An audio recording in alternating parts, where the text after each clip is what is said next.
till I can't no more. I got the horses in the back, horse stock is a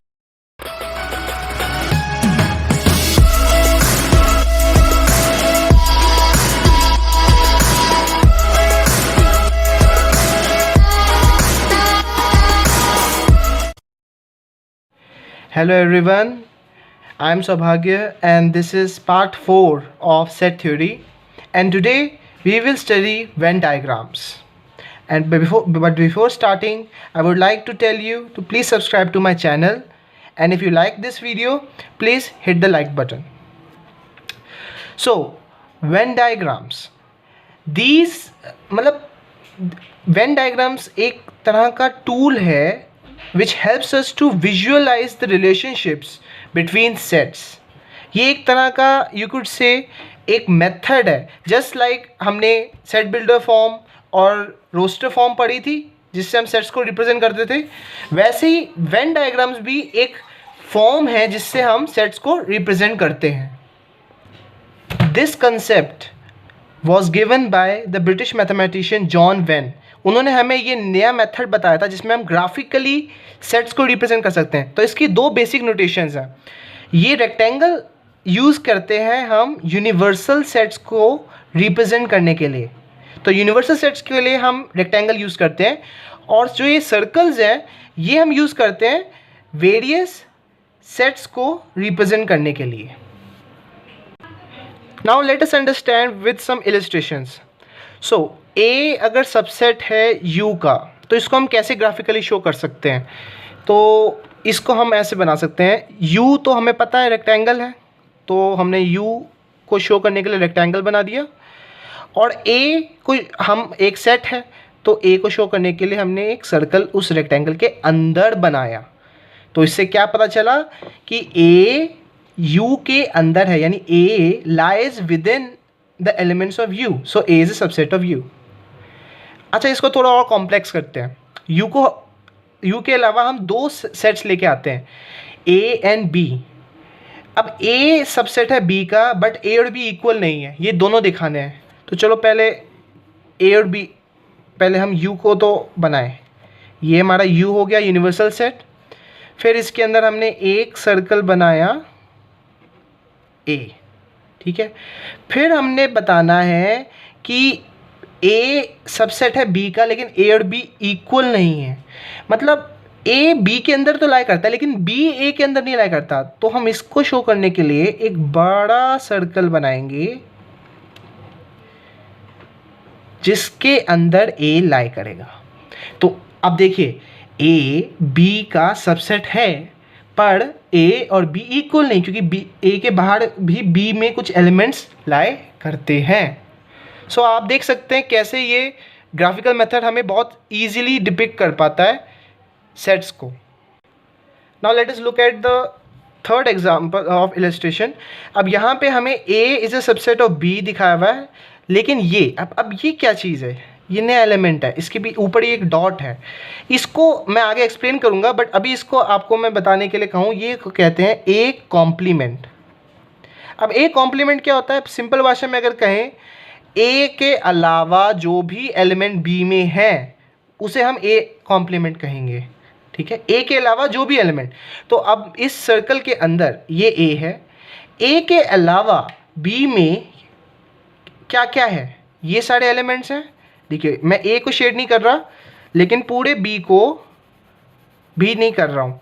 मैं ए को छोड़ के जितने भी बी के एलिमेंट्स हैं उन सबको शेड कर रहा हूँ. ये shaded region represents A complement, जिसको हम ऐसे रिप्रेजेंट करते हैं. इसको मैं और डिटेल में भी एक्सप्लेन करूँगा जब हम थोड़े से आगे बढ़ जाएंगे इस वीडियो में.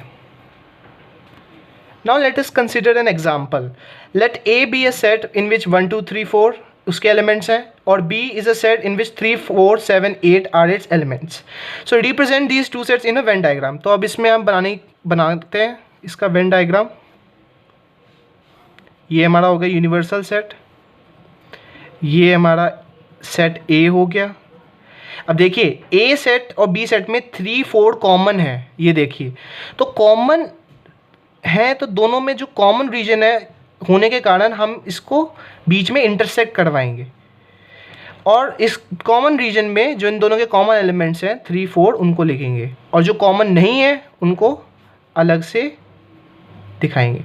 तो इन दिस वे देखिए हमने कैसे एक लिखे हुए सेट को ग्राफिकली शो किया, और ये बहुत ही एलिगेंट लग रहा है in comparison to writing this in this way. So after understanding Venn diagrams, now let us move on to some big stuff. अभी तक हम जो सेट्स थ्योरी में पढ़ रहे थे वो बहुत ही ज़्यादा बेसिक लेवल का, फ्रेमवर्क लेवल की चीज़ें थी। अब हम कुछ बेसिक ऑपरेशंस के बारे में सीखेंगे जो सेट थ्योरी में यूज होते हैं। ऑपरेशंस को आप जस्ट लाइक समझ सकते हैं जैसे हमारे नंबर्स के पर्सपेक्टिव में ऑपरेशंस क्या होते हैं, एडिशन हो गया, सब्ट्रैक्शन हो गया, मल्टीप्लिकेशन हो गया, डिवीजन हो गया। वैसे ही सेट थ्योरी में भी कुछ अपने ऑपरेशंस होते हैं। So just like addition multiplication के कारण दो रियल नंबर से जोड़ के या कुछ ऑपरेशन के बाद कुछ नया रियल नंबर बनता है, वैसे ही सेट्स के ऑपरेशंस के कारण एक नया सेट बनता है जब हम 2 या 3 सेट के बीच में कुछ ऑपरेशंस लगाते हैं। अब वो कौन से ऑपरेशन है उनको हम समझेंगे। फर्स्ट ऑपरेशन जो हम समझेंगे वो है यूनियन ऑफ सेट। अब यूनियन ऑफ सेट क्या है? Let A and B be 2 given sets, then the union of A and B is the set of all those elements which belong to either A और B। यहाँ पे ये बहुत important है mark करना, either A और B और बो। मतलब क्या कि यूनियन ऑफ सेट में A के एलिमेंट भी होंगे, B के एलिमेंट भी होंगे, और उन दोनों के जो कॉमन एलिमेंट्स हैं वो भी होंगे, और सिंबॉलिकली हम इसको U से रिप्रेजेंट करते हैं। ठीक है, तो A यूनियन B ऐसे हम रिप्रेजेंट करेंगे union of A and B को। और इसको अगर हम सेट बिल्डर फॉर्म में लिखना चाहें तो इसको हम इस तरीके से लिखेंगे that A union B is equal to X such that either X belongs to A और X बिलोंग्स टू B। तो ये सेट बिल्डर फॉर्म में हमने एक पूरी प्रॉपर्टी शो कर दी यूनियन ऑफ सेट्स की। दिस इज द प्रॉपर्टी जो होल्ड कर रहा है यूनियन ऑफ सेट्स। चलो अब इसको एक इलस्ट्रेशन से समझते हैं। If A equals to 1 2 3 4 and B equals to 2 3 6 7 9 then A union B क्या होगा? जैसे मैंने बताया कि A यूनियन B में A के सारे एलिमेंट और B के सारे एलिमेंट होंगे और इन दोनों के कॉमन एलिमेंट भी होंगे। तो पहले A के एलिमेंट लिख देते हैं 1 2 3 4। अब 2 3 दोनों में कॉमन है तो 2 3 को हम रिपीट नहीं करेंगे, और जो उसके अलावा B में एलिमेंट है जैसे 6 7 9 उनको भी लिख देंगे। ये जो सेट नया बना है इसको हम कहेंगे यूनियन ऑफ सेट। तो यूनियन से A और B के यूनियन से ये नया सेट फॉर्म होगा। इसको ग्राफिकली हम ऐसे शो कर सकते हैं। A यूनियन B को शो करने के लिए ये शेडेड रीजन होगा। A यूनियन B को हम इस शेडेड रीजन से शो कर सकते हैं। Now let us consider some properties of union of sets. सबसे पहले कम्यूटेटिव लॉ। कम्यूटेटिव लॉ हमने सबने मैथमेटिक्स में पढ़ा है, जैसे A plus B equals B plus A। वैसे ही A यूनियन B या B को यूनियन करें A से, दोनों इक्वल होंगे, तो पोजीशन चेंज करने से कोई फ़र्क नहीं होगा जो फाइनल सेट है। एसोसिएटिव लॉ हमने पढ़ा है मैथमेटिक्स में, A प्लस ब्रैकेट में B plus C equals A plus B बाहर ब्रैकेट में C। जस्ट लाइक दैट अगर हम पोजीशंस बदल दें, पहले एक A और B को पहले कर दें यूनियन, फिर C से करें, या पहले B और C का यूनियन करके फिर A से करें, in both the cases the final set will be same. Third law है आइडेम्पोटेंट लॉ। अब ये लॉ क्या कहता है? इट डिनोट्स दैट कि an element of a set which is unchanged in value when operated on itself। मतलब simple भाषा में क्या कहें कि अगर A के साथ एक ऊपर मैं उसी के साथ ऑपरेशन लगाऊं तो कोई भी एलिमेंट नहीं बदलेगा। मतलब अगर मैं A का यूनियन A के साथ करूं तो मुझे आंसर में A सेट ही मिलेगा। बहुत कॉमन सेंस का ये लॉ है, ठीक है। फोर्थ लॉ कहता है law of identity element. Identity element इस केस में हमारा नल सेट है। अच्छा, आइडेंटिटी से हमारे दिमाग में क्या आता है? बेसिकली आइडेंटिटी एलिमेंट का मतलब क्या है कि कोई एक ऐसा एलिमेंट जिसको अगर हम किसी भी सेट के साथ ऑपरेशन में लगाएं तो हमें सेम सेट मिल जाए। तो ए को हम किस सेट के साथ जोड़ें कि हमें वापस ए मिल जाए? तो वो होगा हमारा नल सेट। अगर ए को हम किसी में ना जोड़ें, यानी ज़ीरो में जोड़ें, तो हमें ए ही मिलेगा, कोई नया एलिमेंट होगा ही नहीं। तो ये हमारा आइडेंटिटी एलिमेंट है, लॉ ऑफ आइडेंटिटी एलिमेंट। फिर लॉ ऑफ यूनिवर्सल सेट क्या कहता है कि अगर ए का यूनियन हम यूनिवर्सल सेट के साथ करें तो यूनिवर्सल सेट ही मिलेगा। ए को यूनिवर्सल सेट के साथ मिलाएंगे तो यूनिवर्सल सेट ए से बड़ा है, तो हमें एंड रिजल्ट में यूनिवर्सल सेट ही मिलेगा। So this is all about union of sets. Now let us consider the second operation which is intersection of sets. अब ये क्या कहता है? Let A and B be two given sets. Then the intersection of A and B is the set of elements which belong to both A and B. मतलब कि intersection क्या करता है? दोनों A और B के बीच में जो common elements हैं उसका एक set बनाता है in final answer. और इसका symbol है ये उल्टा U. So intersection of A and B को हम ऐसे लिखेंगे, ए इंटरसेक्शन बी, इसको हम ऐसे रीड करेंगे। और सेट बिल्डर फॉर्म में इसको हम कैसे डिफाइन करेंगे? That A intersection B is equal to x such that x belongs to A and X belongs to B. ठीक है, तो ये हमने इस पूरे इंटरसेक्शन ऑफ सेट्स की प्रॉपर्टी लिख दी। So basically intersection of set क्या करता है? ए और बी के बीच में जो कॉमन एलिमेंट्स हैं उनको निकाल के एक अलग सेट बनाता है। Now let us understand with N illustration. If A is a set of elements 1 2 3 6 9 18, जो कि हमें पता है फैक्टर्स ऑफ 18 है, और B is a set of elements 1 2 3 4 6 8 12 24, जो कि हमें पता है फैक्टर्स ऑफ 24 है, देन ए इंटरसेक्शन बी क्या होगा? ये होगा, अब देखिए इन दोनों में कॉमन क्या है? 1 2 3 1 2 3, तो 1 2 3 1 2 3 कॉमन है, 6 कॉमन है, 9 इसमें नहीं है, 18 भी इसमें नहीं है, तो हमारा कॉमन क्या क्या है? 1 2 3 और 6।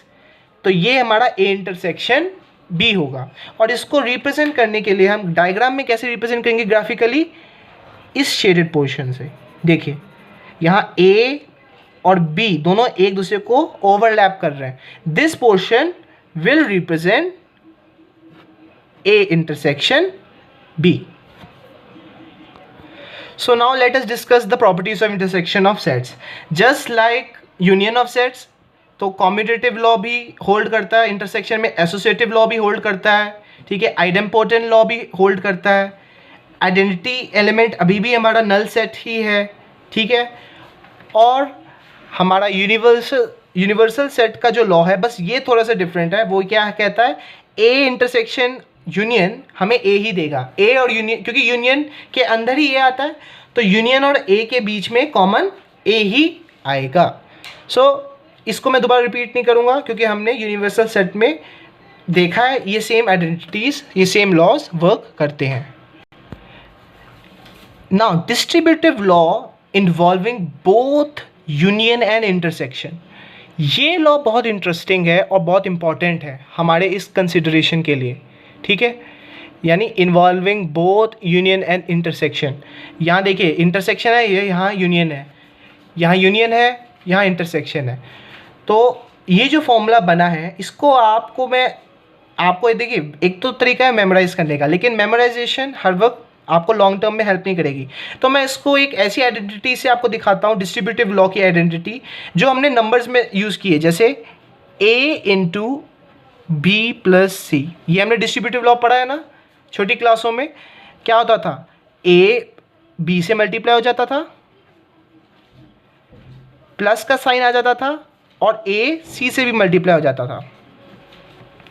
सो जस्ट लाइक दैट, जैसे मैंने ये सिम्बल्स को ऐसे रिप्रेजेंट किया है, just like that A intersection B union C, पहले ए इंटरसेक्शन बी हो जाएगा, बीच में यूनियन का साइन, फिर ए इंटरसेक्शन सी हो जाएगा। एंड सिमिलरली इसको भी मैं इसी तरीके से आपको दिखा सकता हूँ. These both sets work just like the distributive law we have studied in number systems.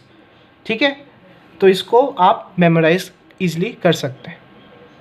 One important point that paper में डिस्ट्रीब्यूटिव लॉ बहुत एक्सटेंसिवली यूज़ होगा, so I would like to recommend you कि आप distributive law को अच्छे तरीके से memorise कर लें, अच्छे तरीके से प्रैक्टिस कर लें, क्योंकि ये बहुत ज़्यादा कॉमनली यूज लॉ है. ठीक है, सेट थ्योरी में ये लॉ बहुत बार यूज़ होता है. Now let us understand disjoint sets. So disjoint sets क्या होते हैं? ये होते हैं दो सेट्स जिनका इंटरसेक्शन नल आए. मतलब व्हेन सेट ए और बी हमें दो दिए हुए और उनका इंटरसेक्शन जब हमें नल आए, यानी इन दोनों के बीच में कोई भी कॉमन एलिमेंट नहीं पाया जाए, तो उसको हम डिसजॉइंट सेट कहते हैं. इसका एग्जांपल, बहुत ही कॉमन एग्जांपल, सिंपल एग्जांपल हम ले सकते हैं. सेट ऑफ ऑड नंबर्स अगर हम ए सेट इसको नाम दें और सेट ऑफ इवन नंबर्स को हम बी सेट नाम दें, तो ए और B, A and B will be disjoint, क्योंकि इवन नंबर्स और ऑड नंबर्स के बीच में कुछ कॉमन है ही, दोनों अलग हैं. और ग्राफिकली हम इसको ऐसे रिप्रेजेंट करेंगे. ये देखिए, ए सेट इसके एलिमेंट्स बिल्कुल डिफरेंट, बी सेट इसके एलिमेंट्स बिल्कुल डिफरेंट, कोई इंटरसेक्शन नहीं है. देखिए जी, यहाँ इसका फीचर ही है डिसजॉइंट सेट में नो इंटरसेक्शन. ठीक है, तो this is the property of disjoint sets. Now I would like to end this video on the last but very crucial topic, जो कि काफ़ी कंफ्यूजिंग होता है बच्चों के लिए, जिसको मैंने आपको पहले इंट्रोड्यूस किया बट उसको मैंने प्रॉपरली एक्सप्लेन नहीं किया. उसे कहते हैं कॉम्प्लीमेंट ऑफ अ सेट, जिसको हम A स्लैश से रिप्रेजेंट करते हैं. So let A be a subset of universal set. ठीक है, और हमें let us now constitute another set. Mathematicians ने एक अनदर सेट सोचा जिसमें all the elements of you हो बट ए के बजाय. अगर हम एक ऐसा सेट लेते हैं जिसको हम कहते हैं कि वो सबसेट है यूनिवर्सल सेट का, और फिर हम सोचते हैं, कोशिश करें कि ए के अलावा यूनिवर्सल सेट में कौन से एलिमेंट्स होंगे. अगर ये क्वेश्चन का हमें आंसर चाहिए तो ये हमें कॉम्प्लीमेंट ऑफ सेट्स आंसर देता है. कॉम्प्लीमेंट ऑफ सेट क्या आंसर देता है किस क्वेश्चन का? कि यूनिवर्सल सेट में सेट ए के अलावा कौन से एलिमेंट्स हैं, वो सारे एलिमेंट्स कहाँ लाया करेंगे? कॉम्प्लीमेंट ऑफ सेट में. और सिंबॉलिकली कॉम्प्लीमेंट ऑफ सेट को हम रिप्रेजेंट करेंगे सेट बिल्डर फॉर्म में इस तरीके से. A complement is equal to x such that x belongs to universal set. ठीक है, और x doesn't belong to set A. ठीक है, ये हमने प्रॉपर्टी फॉर्म में शो करा कि कॉम्प्लीमेंट ऑफ सेट क्या होते हैं. ठीक है, अब इसको एक एग्जांपल से समझते हैं. So example of a complement set. अगर हम यूनियन सेट को लेट करें नेचुरल नंबर्स और A एक सेट कहें ऑफ ऑड नंबर्स, तो उसका कॉम्प्लीमेंट, ए का कॉम्प्लीमेंट क्या होगा? इवन नंबर्स, क्योंकि नेचुरल नंबर्स क्या है? ऑड और इवन नंबर्स का सम. ठीक है, तो ये एक बहुत ही simple example of a complement of set. Now let us finish up by understanding the properties of complement of set. बहुत सिंपल है. अगर यूनियन सेट ए सेट का सबसेट हो जाएगा, ठीक है, तो फिर कॉम्प्लीमेंट में कुछ बचेगा ही नहीं, क्योंकि ए के अंदर ही यूनियन आ गया, तो फिर कॉम्प्लीमेंट सेट में कुछ भी नहीं होगा, वो होगा नल सेट. सेकेंड, अगर हम ए और ए के कॉम्प्लीमेंट को यूनियन करें, यूनियन ऑपरेशन लगाएं, तो हमें यूनिवर्सल सेट मिलेगा. और अगर हम ए और ए के कॉम्प्लीमेंट में इंटरसेक्शन का ऑपरेशन लगाएं तो हमें नल सेट मिलेगा. और ये दो बहुत इंपॉर्टेंट लॉज हैं, ये बार बार आ सकते हैं और ये काफ़ी कंफ्यूजिंग हो जाते हैं कई बार बच्चों के लिए, तो ये आपको दोनों याद रखने हैं. इन लॉ को हम क्या कहते हैं? Complement laws. ठीक है, last is very easy to understand, very logical mathematical observation. वो क्या है कि अगर A कॉम्प्लीमेंट का हम कॉम्प्लीमेंट लें तो हमें फिर से सेट A ही मिल जाएगा, क्योंकि देखिए A कॉम्प्लीमेंट क्या है, सेट A के अलावा जो चीज़ें हैं अगर हम उसका कॉम्प्लीमेंट लेंगे, यानी जो अलावा वाली चीज़ों के छोड़ के जो चीज़ें बची हैं वो फिर क्या बचा, A ही तो बचा था जिसके अलावा हमने चीज़ें पकड़ी थी, तो उसका अलावा वाली चीज़ों को हम छोड़ेंगे तो हमें फिर वही A सेट मिल जाएगा. So complement of a complement of a set gives the original set back. So आज हमने दो बेसिकली ऑपरेशन सीखे, union of sets and intersection of set. फिर हमने कॉम्प्लीमेंट ऑफ सेट पढ़ा, डिसजॉइंट सेट पढ़ा, और सबको यूनियन और सारी चीज़ों को हमने वेन डायग्राम्स के थ्रू थोड़ा बहुत अप्लाई करना सीखा. So thank you everyone, and do subscribe to my channel, and if you like this video please like it and share it with your friends, because a lot of effort goes while making such videos. And if you have any suggestions or comment, please give your comments, give your views in the comment section. So this is all for today. Bye bye.